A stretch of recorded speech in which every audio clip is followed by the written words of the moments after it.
I want to talk to you about Jordan Peterson. Please. I'm enormously pleased for his existence. I'm glad about his existence. I think that it's lovely to see somebody else being successful on territory that we know and love and have and work in ourselves. I worry a little bit for him because I don't think he sees what's coming for him. But he doesn't realize the fall he's being set up for at the moment, and I'm not sure how well he's going to deal with it because he seems like a nicer person than us. My problem with him is this: I don't understand half of what he says. I don't understand what he's saying. I'm a very smart, very expensively educated person. And I'm not like, I was never top of my class because I was too lazy and whatever. But it's fairly obvious that I'm like a smart person. And I read a lot. I read books about the French Revolution for fun. You know, like I'm not an idiot. I just don't understand half of what he fucking says. And when you're talking about Plato, Aristotle, or whatever, like I get it, I understand. I'm like, yeah, I remember that from school. Oh, yeah. You know, like I get it. And even if I don't know what you're talking about prior to the fact, or if I never heard it before, I understand it. Because you talk about, you know, many of the same issues and some of the same philosophers, some of the same concepts in a way that I get. And I don't know what people are getting from him that they don't get from you, probably nothing, but there's just sort of help me to understand the Jordan Peterson thing, because is it just that people are sort of trying to work out what he's saying, and if it's that arcane and mysterious and Byzantine, then it must be profound. Is that something of what's going on? Because I've noticed that happen with other public figures. And I want to couch all this by saying I'm really happy that he exists and I like him, he's great, all the rest of it. But I'm just like, if I don't understand half the sentences that come out of his mouth, what on earth are the rest of America like getting from this? Well, and you would also be very, very well educated in Christian theology and primary myths and literally all the stuff he talks about. Yeah, and I have to work really hard to pass the sentences. You know, sometimes when he's on stage and he's like rambling about some myth or some fairy story or whatever something about bunnies or whatever it was, and it's like 15 minutes. And I'm like, I'm sorry, I'm trying. Honestly, I'm not saying this to be difficult. I just don't fucking understand the guy. I don't know what he's saying. Do I just not speak Canadian? I don't. As someone who knows both philosophy and Canadian, help me out. What am I missing? Well, so for the philosophy side, you kind of got to. So the reason I always work to try and be as comprehensible as possible is you got to start with your first principles. To great success. Yeah. Like, I mean, non-aggression principle and private property rights, free markets, free speech, like all the stuff. It's actually kind of a limited set that you're working with as a philosopher, and that's good. Right. You know, you're kind of working with a limited set. No, and as you watch a lot of your videos, and you hear the same phrases because it's that essential toolkit. Yeah. You know, it's your you know, your socket wrench, your spanner, your hammer. Like you're using that core toolkit and applying it to various problems. You've got paint and you've got a paintbrush, but it's what you do with it all. So for me, it's all about starting from the first principles and kind of radiating out from there. Now, again, I don't know Jordan Peterson's sort of core philosophy as far as that goes. But I've read the book and I still don't know what it is. But the difference between a psychologist in general and a philosopher, I would assume, is that the philosopher is starting from first principles and working out from there. And anything that doesn't conform to those first principles is something you need to criticize or reject and so on. And a psychologist, of course, is starting with a lot of data, a lot of studies, a lot of self-knowledge, and some of it is fairly goopy as a whole. But you know what?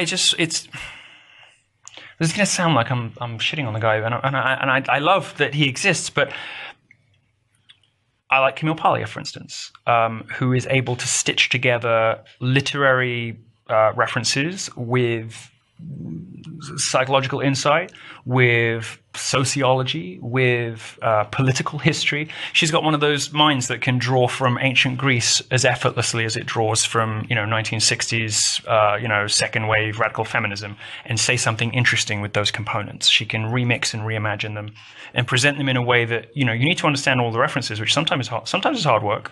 It seems like she and I have read a lot of the same stuff growing up, maybe, or whatever. So I get most of what she's on about, and I come away with something. But there are long passages of Jordan Peterson that I just have this sneaking suspicion in the back of my head just don't mean anything. He would be the guy to ask about this. But none of his interviewers ever do. They sort of take it for granted that he's some sort of genius, and I'm like, well, he's obviously very smart, and he's echoing many of the things that we all believe in and that we all say. But I get this sense that like everyone's terrified to criticize him because he has, he's the new hot thing and he's the new whatever. And I didn't like it when that was happening to me. I was like, like sometimes my talks are shit. Like you should say so. But like I really phoned that one in. I'm just telling you. So I'm familiar with this because I've been through it myself. But I watch my college talks back and I'm like, I know what I'm talking about. Like it's coherent. Yeah. And I don't always understand what the hell he's saying. Well, I think so. I think the appeal. Rules, there are like 10. There are like 10-page stretches where I just don't know what the fuck he's saying. I think that the appeal for a lot of people, and he's got a lot of appeal to young men, and young men who've grown up in particular without a father.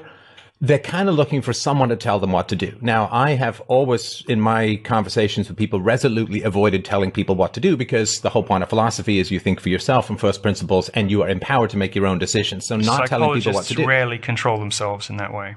Well, it is very tempting. It's 12 rules. It's things that you should do with your life. By necessity, prescriptive. So there is a prescriptive element. Now, there is a thirst for that. And maybe that's a stepping stone to get to really, really thinking for yourself. And I'm not saying he doesn't encourage that, but that's been my sort of thing from the very beginning. Don't tell people what to do. Just give people some ways to think about things. The rules all basically boil down to be nice. I mean, the 12 all basically boil down to be nice, don't they? I mean, he seems to be advocating for a sort of educated kind of compassion.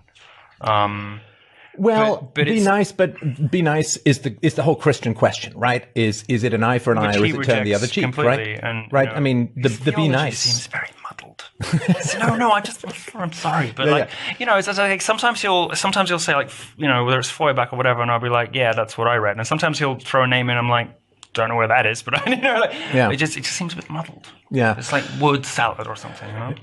This question of being and it's nice, so self-contradictory, and like he'll say the opposite thing like 20 pages later, and I don't know whether that's like I don't know whether it's sort of like some kind of unconscious like just sort of preternatural genius, idiot savant kind of like stream of consciousness brilliance that maybe I'm just not on the right wavelength for.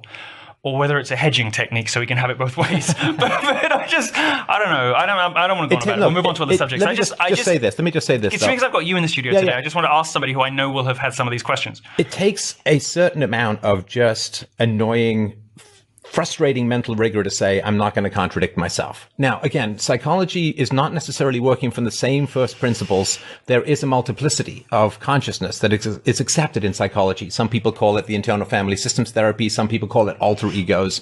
So you can accept that you can have multiple perspectives in psychology, and that's part of your self-knowledge. I both love this person and I don't like this person at the same time. You can have that kind of complexity. How I feel about Jordan Peterson. Philosophy doesn't allow you to do that, though. It's like mathematics. You can't contradict yourself. Yes. So I'm just coming from a different place as far as all that goes. Yeah, I don't know. When he emerges into coherence, I find little to disagree with.